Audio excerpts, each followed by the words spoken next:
સૌ મિત્રોને જય સોમનાથ. ઓમ નમઃ શિવાય. પ્રિય મિત્રો, તમારો દિવસ શુભ રહે, મંગલમય રહે. શુભકામના. હું બિલીમ મરાઠી જોગીભાઈ વ્યાસ આપ સૌનું આપણી જોગેશ નોમનું હાર્દિક સ્વાગત કરું છું. મિત્રો, આજ રોજ જોઈશું આજનું શુભ પંચાંગ. આજે તારીખ છે 27/8/2024 ને મંગળવાર. શ્રાવણ વદ નવમ તિથિ છે. આજે નંદ ઉત્સવ ઉજવવામાં આવતો હોય છે. આજે ગોકુળમાં ખબર પડી કાનાનો જન્મ થયો અને ત્યાં આગળ આજે કાનાનો જન્મ ઉજવવામાં આવતો હોય છે. નમો ભગવતે વાસુદેવાય નમઃ. કૃષ્ણ ભગવાનના ચરણોમાં વંદન. સાથે સૌને ગોકુળાષ્ટમીની ઘણી ઘણી શુભકામના, જન્માષ્ટમીની ઘણી ઘણી શુભકામના. ભગવાન કૃષ્ણ આખા સંસારના પિતા સમાન ગણાય છે. ભગવાનને ચરણોમાં વંદન સાથે પ્રાર્થના કરું કે આખા જગતનું રક્ષણ કરજો. આજે માં ગૌરીનું પૂજન પણ બહુ મહત્વ છે. મંગળા ગૌરીની પૂજા આજે કરવાનું બહુ જ મહત્વ છે. આજે કાનાને દહીંની હાંડી ભરીને ધરાવવાનું પણ બહુ મહત્વ હોય છે. આજે માખણ ધરાવવાનું પણ બહુ મહત્વ હોય છે. દરેક જણાએ આજે માખણ ધરાવવું જોઈએ. ભગવાન કૃષ્ણ, ભગવાન શંકરને પણ આજે માખણ ધરાવવું જોઈએ. આજે ભગવાનને ગોળનું પાણી ચડાવવું જોઈએ. આજે લાલ ફૂલથી ભગવાનની પૂજા કરવી જોઈએ. ભગવાન શંકરની ઉપાસના આરાધના સાથે માં ગૌરીની પણ ઉપાસના આરાધના કરવી જોઈએ. બહેનો માટે જે સૌભાગ્યનું રક્ષણ કરવા માંગતી હોય એ લોકો માટે ખાસ નાના નાના પડીકા બનાવવાના, કંકુના 21 અને હળદરના 21 બનાવી મહાદેવીના ચરણોમાં રહીને દુર્ગાના બોલીને ચડાવવા જોઈએ. એનાથી તમારું સૌભાગ્ય અખંડ રહે. આજે જે બાળકનો જન્મ થાય છે ને તિથિ ગણાય છે નવમ તિથિ. આજે મળસ્કે 2:21 થી શરૂ થાય છે અને આવતીકાલે મળસ્કે 1:34 પૂર્ણ થઈ જાય છે. આજે જે બાળકનો જન્મ થાય છે નક્ષત્ર ગણાય છે રોહિણી. ઘણું શુભ નક્ષત્ર છે. ભગવાન કૃષ્ણનું નક્ષત્ર છે. આ રોહિણી નક્ષત્ર બપોરે 3:38 પૂર્ણ થઈ જાય છે. ત્યાર પછી જે બાળકનો જન્મ થાય એનું વિશેષ નક્ષત્ર ગણાય છે. આજે જે બાળકનો જન્મ થાય છે એનો યોગ ગણાય છે હર્ષણ યોગ. આજે રાત્રે 8:31 પૂર્ણ થઈ જાય છે અને ત્યાર પછી જે બાળકનો જન્મ થાય એનો તૈતિલ કરવાનો, વ્રત કરવાનો. આજે જે બાળકનો જન્મ થાય છે એનું કરણ ગણાય છે તૈતિલ. કરણ આજે બપોરે 1:53 પૂર્ણ થઈ જાય છે. ત્યાર પછી જે બાળકનો જન્મ થાય એનું વ્રત કરવાનું. આજે જે બાળકનો જન્મ થાય છે એની રાશિ ગણાય છે વૃષભ. આ વૃષભ રાશિ આજે આખા દિવસમાં કોઈ પણ બાળકનો જન્મ થાય બધાની રાશિ વૃષભ ગણાય છે. આ વૃષભ રાશિ આવતીકાલે મળસ્કે 3:42 પૂર્ણ થાય છે. એટલે ત્યાં સુધી જે બાળકોના જન્મ થાય બધાની રાશિ વૃષભ ગણાય છે. આ રાશિ તિથિ વાર નક્ષત્ર કરવાનું બહુ જ મહત્વ છે. એમાં જેનો પણ જન્મ હોય તેની ચોક્કસ પ્રમાણે પૂજા વિધિ કરી લેવી જોઈએ, જેથી કરીને જીવન સરળ બની જાય. આજે જે કોઈ અમારા સબસ્ક્રાઇબ મિત્રની અમારા ઘર પરિવારમાંથી કોઈ પણ સદસ્યની વર્ષગાંઠ છે, મેરેજ એનિવર્સરી છે, બધાને મારી ઘણી ઘણી શુભકામના. તમારા જીવનમાં ખૂબ પ્રગતિની થાય. ભગવાન શંકર તમારી બધી મનોકામના પૂર્ણ કરી હું સોમનાથ દાદાને પ્રાર્થના કરું. મિત્ર, આજના દિવસે સવારમાં ઉઠીને પહેલા તો સુકન કરી લો. આજે મંગળવાર છે, મંગળવારનું સુકન જોઈ લો અને તે પ્રમાણે સુકન કરી લો તો આખું વર્ષ તમારું સુંદર વ્યતીત થશે. આજે કોઈ પણ મારા સબસ્ક્રાઇબ મિત્ર, અમારા ઘર પરિવારમાંથી કોઈ પણ સદસ્ય આજે કોઈ જગ્યા પર ઇન્ટરવ્યુ માટે જઈ રહ્યા છે, કોઈ નોકરી ધંધો ચાલુ કરવા જઈ રહ્યું છે, કોઈ દેશ વિદેશની યાત્રા માટે જઈ રહ્યું છે, આજે કોઈ એક્ઝામ આપવા જઈ રહ્યું છે, આજે કોઈની ડિલિવરી હોઈ શકે, કોઈનું ઓપરેશન હોઈ શકે, કોઈની સગાઈ હોઈ શકે, કોઈની છઠ્ઠીની પૂજા હોઈ શકે. આવા કોઈ પણ કાર્ય કરવા માટે તમે જઈ રહ્યા, એ કાર્યમાં તમને દિવ્ય સફળતા પ્રાપ્ત થાય હું ભગવાન સોમનાથ દાદાને પ્રાર્થના કરું છું. આજના દિવસે ઘરેથી નીકળો છો તો કાકાને, મોટા ભાઈને, ફુવાને વગેરેને પગે લાગીને નીકળવું જોઈએ, તો કાર્યમાં સિદ્ધિ મળતી હોય છે. આમ તો આજે મંગળવાર છે, કોઈ પણ કાર્ય કરવા માટે નીકળો છો તો મંગળવારના દિવસે ખાસ કરીને અમુક ચોક્કસ શુભ સમય આપ્યો હોય તે સમય તમે કરો છો કાર્યમાં સિદ્ધિ મળતી હોય છે. પરંતુ આજે મંગળવાર છે તો ખાસ જે કરવા જેવું છે, ગાયને આજે ખાસ કરીને કૂતરાને ઘઉંની રોટલી ગોળ ઘી લગાવી અને ખવડાવવામાં આવે છે તો ભય રોગ શત્રુ બાધા પર વિજય પ્રાપ્ત થતો હોય છે. આજના દિવસે સવારે 9 થી બપોરે 1:30 સુધીનો સમય શુભ રહેશે. તેમજ બપોરે 3 થી સાંજે 4:30 વાગ્યા સુધીનો સમય શુભ રહેશે. તેમજ સાંજે 7:30 થી રાત્રે 9 વાગ્યા સુધીનો સમય શુભ રહેશે અને રાત્રે 10:30 થી આવતીકાલે મળસ્કે 3 વાગ્યા સુધીનો સમય શુભ રહેશે. આ સમયગાળા દરમિયાન તમે કોઈ પણ કાર્ય કરો છો તો કાર્યમાં દિવ્ય સફળતા પ્રાપ્ત થઈ શકે છે. આજના દિવસે મિત્રો તમારી કોઈ પણ વસ્તુ ચોરાઈ જાય, ખોવાઈ જાય છે તો 7 દિવસમાં મળે, બાકી મળવાની શક્યતા બિલકુલ ઓછી છે. આજના દિવસે કોઈ પણ કાર્ય કરવા માટે ઉત્તમ દિવસ. ગૃહ પ્રવેશની ના છે, મંગળવાર છે માટે વાસ્તુ વગેરે ન થઈ શકે, પરંતુ આજના દિવસે કોઈ પણ પ્રકારનું ખરીદી કરો છો, કોઈ પણ પ્રકારનું વેચાણ કરો છો તો એમાં બહુ સિદ્ધિ મળતી હોય છે. આજે નવો વેપાર ધંધો ચાલુ કરી દેશો તો એમાં કાર્યમાં સમૃદ્ધિની પ્રાપ્તિ થતી હોય છે. આજે તમે કોઈ પણ કાર્યનો આરંભ કરશો તો ચારેય બાજુથી મદદ મળી રહેશે, ચારે દિશાઓથી મદદ મળી રહેશે. એવો આજનો દિવસ છે. આજના દિવસે કોઈ પણ કાર્ય કરીશું તો મોટી સિદ્ધિ પ્રાપ્ત થતી હોય છે. આજનો દિવસ ઘણો શુભ છે. આજે ઇન્ટરવ્યુ વગેરે આપવા માટે પણ સરસ છે. આજે પછી નોકરીનું જોબનું હોય કે વિદેશ જવાનું ઇન્ટરવ્યુ હોય, ઇન્ટરવ્યુ આપવા માટે ઘણો સારો દિવસ છે. કારણ કે ચોક્કસ સફળતા મળવાની શક્યતા વધી જાય છે. આજના દિવસમાં નવસ્થ ધારણ કરવાથી કળા કારીગીરી આવે છે, પ્રગતિ થાય છે વેપાર ધંધામાં, નવા સંબંધો થાય છે તમારા, અને ખાસ કરીને ધંધા રોજગારમાં ખૂબ પ્રગતિ થાય. આવક ઘટે એવું નથી થતું, પણ વેપાર વ્યવસાય મોટો થતો જાય છે, બહોળો થતો જાય છે. આજના દિવસે નવસ્થ ધારણ કરવાથી જે આવક ઘટી જાય છે ને આવક વધી જાય છે. આજે ચાંદલા વિધિ કરવા માટે પણ સારું છે, એન્ગેજમેન્ટ કરવા માટે સારો દિવસ છે. પરંતુ મિત્રો આવું બધું જે ફળ છે તે આજે બપોરે 3:58 સુધીમાં તમને મળે. પરંતુ આજે બપોરે 3:58 પછી તમારી કોઈ પણ વસ્તુ ચોરાઈ ગઈ, ખોવાઈ ગઈ તો 30 દિવસમાં મળે, બાકી મળવાની શક્યતા ઓછી. આજે બપોરે 3:58 પછી કાર્યક્ષેત્રમાં જે ફળ મળવાની શક્યતાઓ છે તે બદલાઈ જાય છે. બપોરે 3:58 પછી ઇન્ટરવ્યુ આપવા માટે સારો દિવસ છે, ખરીદી કરવા માટે પણ ચાલે, વેપાર વ્યવસાય કરવા માટે પણ ચાલે. પણ તમે જે કંઈ કાર્ય કરો છો એ લાંબો સમય સુધી ટકી ન શકે. એટલે એવા કોઈ કાર્ય કરવાના હોય કે જે આજીવન ના હોય, એવા કાર્ય આજે ના કરી શકો.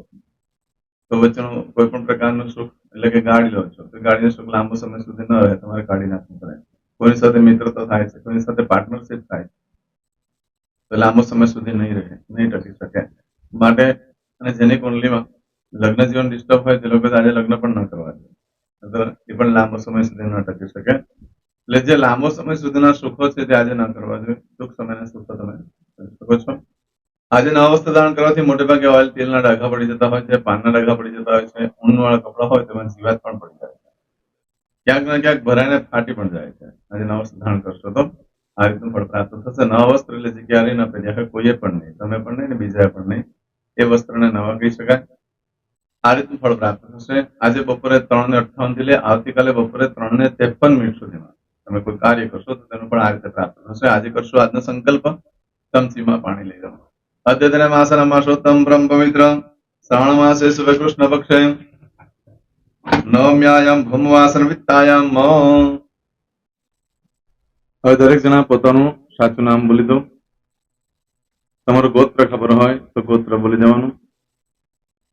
પછી બોલવાનું છે અહમ, મમ, આત્મન, શ્રુતિ, સ્મૃતિ, પુરાણોક્ત, પુણ્ય, ફલ, પ્રાપ્તિ, અર્થમ, અપ્રાપ્ત, લક્ષ્મી, પ્રાપ્તિ, અર્થમ, પ્રાપ્ત, લક્ષ્મી, ચિરકાલ, સૌ, રક્ષણાત્મક, લોકેવા, સભાયામ, રાજદ્વારે, વ્યાપારે, વિદ્યા અભ્યાસે, દેશે, વિદેશે, સર્વત્ર, યશ, કીર્તિ, વિજય, લાભાદિ, પ્રાપ્તિ, અર્થમ, મમ, અખિલ, કુટુંબસ્ય, આયુ, આરોગ્ય, ऐश्वर्यादि, प्राप्ति, अर्थम, मम, जन्म, समय, तथा च विप्र, वृंदानाम, जन्म, समय, जन्म, कुंडली, मध्ये, स्थित, ग्रहः, गोचर, ग्रहः, महादशा, अंतर्दशा, प्रत्यंतर्दशा, तथा च योग, युति, दृष्टि, मध्ये, शुभ फल, प्राप्ति, अर्थम, भय, रोग, शत्रु, बाधा, दोष, मारण, तारण, मंत्र, तंत्र, अरिष्ट, दोष, पीड़ा, निवृत्ति, अर्थम, भूत, प्रेत, पिशाचादि द्वारा रचित अरिष्ट, दोष, निवृत्ति, अर्थम, मम, सकल, मनवांछित फल. હવે તમારા મનમાં જે કઈ ઈચ્છા હોય તે બોલી જવાનું.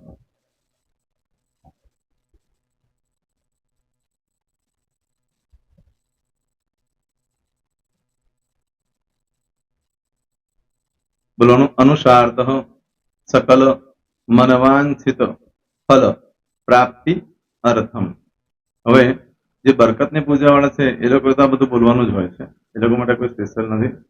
પણ જે લોકોએ હવે જે કહું છું તે લોકોએ જ બોલવાનું, જેના લગ્ન થઈ ગયા હોય એ લોકોએ બોલવાનું છે. મમ દાંપત્ય જીવન મધ્યે સુખાકારી પ્રાપ્તિ અર્થમ પુત્ર પૌત્રાદિ સંતતિ પ્રાપ્તિ અર્થમ.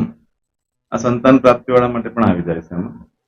દીર્ઘ આયુ આરોગ્ય ઐશ્વર્યાદિ પ્રાપ્તિ અર્થમ. તથા ચ, હવે જેના લગ્ન નથી થયા તે લોકોએ બોલવાનું. મમ જટટી વિવાહ યોગ પ્રાપ્તિ અર્થમ વિવાહ પશ્ચાત દાંપત્ય જીવન મધ્યે સુખાકારી પ્રાપ્તિ અર્થમ. હવે જે લોકોને સંતાન પ્રાપ્તિ નથી, જે લોકોને સંતાન પ્રાપ્તિ છે કરવી છે એ લોકોએ બોલવાનું. મમ દાંપત્ય જીવન મધ્યે સુખાકારી પ્રાપ્તિ અર્થમ તથા ચ દીર્ઘ આયુ આરોગ્ય ઐશ્વર્યાદિ સમન્વિત સંતતિ સુખ પ્રાપ્તિ અર્થમ. હવે જે અભ્યાસ કરી રહ્યા છો છોકરાઓ વિદ્યાર્થીઓ છે તે લોકોએ બોલવાનું છે.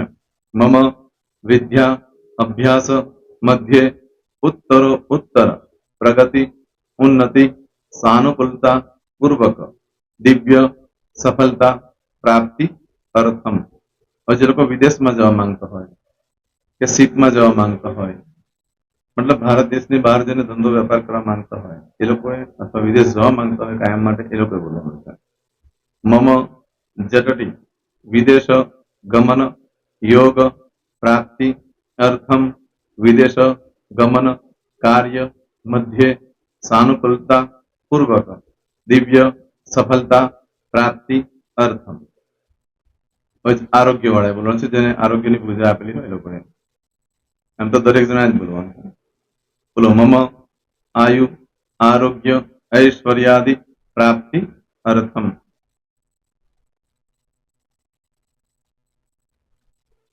હવે દરેક જણા બોલવાનું. સકલ મનવાંછિત ફલ પ્રાપ્તિ અર્થમ અદ્ય દિને પ્રધાન દેવતાનામ નિત્ય દિન અનુસાર્થ પૂજન અર્ચન કર્મણિ અહમ કરીશ્ય. પાણીવાળી થાળીમાં પાણી મૂકી દેવાનું છે. હવે તમારી બધી પૂજા જે મેં આપેલી છે એ પૂજા થઈ જાય, અથવા તો તમે રોજ પૂજા કરતા છો, મારી પાસેથી નથી લઈ ગયા, એ પૂજા થઈ જાય પછી ફરી પાછી ચમચીમાં પાણી લેવાનું. અહીંયા વિડીયોને સ્ટોપ કરી દેવાનું. પૂજા પતે એટલે પાછું આગળનું કરવાનું છે. અહીંયા વિડીયો સ્ટોપ કરી દેવાનું અને પૂજા પતે એટલે બોલવાનું છે. વિષ્ણવે વિષ્ણવે વિષ્ણવે નમો નમઃ વિષ્ણુ સ્મરણા સર્વમ પરિપૂર્ણ અસ્તુ. એતાની ગંધ પુષ્પ ધૂપ દીપ નૈવેદ્ય તાંબૂલ પ્રદક્ષિણા સહિત પ્રણુ મમ સકલ મનવાંછિત ફલ પ્રાપ્તિ અર્થમ પૂજન અર્ચન પ્રિયદાન ન મમ. પાણી મૂકી દેવાનું, પાછું પાણી લેવાનું. પૂજન અર્ચન બ્રહ્માર્પણમસ્તુ. નીચે જમીન પર પાણી મૂકો, એમાં આંગળી ઘસી કપાળમાં તિલક કરી દો. કપાળમાં જમીન પર પાણી મૂક્યું છે એમાં. ત્યાર પછી ભગવાનને કહેવાનું કે હે પ્રભુ, આજે પૂજા કરતા કઈ પણ પ્રકારની ભૂલચૂક થઈ ગઈ હોય તો અમને ક્ષમા કરજો. અમે તમારા બાળક છીએ. પ્રભુ તમારો ખૂબ આભાર માનું છું, આજે મારી પાસે તમારી પૂજા કરાવી, મારી મનોકામના પૂર્ણ કરી. પ્રાર્થના કરી દો. જગ્યા પરથી ઉભા થઈ શ્રીનારાયણ ભગવાનને પાણી ચડાવી દો અને નિત્ય કર્મ જે કરતા હોય તે કરો. જય શ્રી. તમારો દિવસ શુભ રહે, તમે અને તમારો પરિવાર સુખી રહે, સંપન્ન રહે, સુરક્ષિત રહે, એ ભગવાન સોમનાથ દાદાને પ્રાર્થના. તો મિત્રો, તમે મારા વિડીયોને લાઈક ના આપી હોય તો સૌથી પહેલા લાઈક આપી દો, અને ત્યાર પછી જો તમે મારી આ ચેનલ સબસ્ક્રાઇબ ન કરી હોય તો સૌથી પહેલા સબસ્ક્રાઇબ કરી લો અને બેલ આઇકોન ઓલ પર ક્લિક કરવાનું ભૂલશો નહીં, જેથી કરીને સૌથી પહેલા નવી વિડીયો જે કંઈ મૂકું એ તમને મળે. મિત્રો, કંઈ પણ મૂંઝવણ હોય તો મને આ નંબર પર તમે ફોન કરીને પૂછી શકો છો. મારો મોબાઈલ નંબર છે 9825546459. મિત્રો, કોમેન્ટ્સમાં જય સોમનાથ લખવાનું ભૂલશો નહીં. ફરી પાછા નવા વિડીયો સાથે મળીએ. ત્યાં સુધી સૌને જય સોમનાથ.